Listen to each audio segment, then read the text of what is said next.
બોટાદ જિલ્લા વહીવટી વિભાગ દ્વારા જિલ્લાના ગઢડા શહેરમાં અલગ અલગ વિસ્તારોમાં ઈ-કેવાયસી કેમ્પનું કરાયું આયોજન। આ કેમ્પમાં મોટી સંખ્યામાં શહેરીજનો ઈ-કેવાયસી કરાવવા ઉમટ્યા। બોટાદ શહેર અને જિલ્લાના તાલુકા મથકો પર ઈ-કેવાયસી માટે લોકોની ભીડ થતી હતી, તેમજ કનેક્ટિવિટીના પ્રોબ્લેમના કારણે ઓનલાઈન ઈ-કેવાયસી થતું ન હતું, જેના કારણે લોકો હેરાન પરેશાન થઈ રહ્યા હતા, તેમજ લોકોની લાંબી લાઈનોમાં બેસી અને ધક્કા થતા હતા, જેથી બોટાદ વહીવટી તંત્ર દ્વારા વૈકલ્પિક વ્યવસ્થાના ભાગરૂપે જિલ્લાના તાલુકા મથકો અને ગ્રામ્ય વિસ્તારોમાં ઈ-કેવાયસી માટે કેમ્પનું આયોજન કરાયું છે, જેના ભાગરૂપે ગઢડા શહેરમાં ઈ-કેવાયસી કેમ્પ યોજાયો।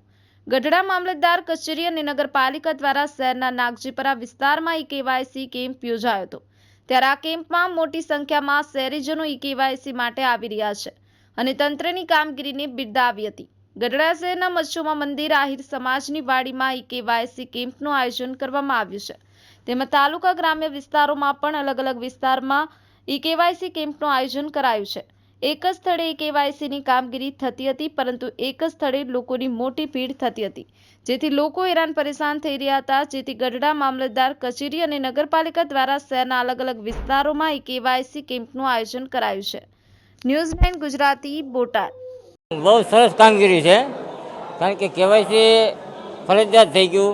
14 યોજનાઓ સાથે આ કેવાયસી સંલગ્ન છે, ત્યારે વિસ્તાર વાઇઝ જે આ કેમ્પ થઈ રહ્યા છે, નગરપાલિકા દ્વારા, મામલતદારશ્રી દ્વારા, સમગ્ર સામાજિક બધા જે આગેવાનો છે દ્વારા જે આ જ્ઞાતિ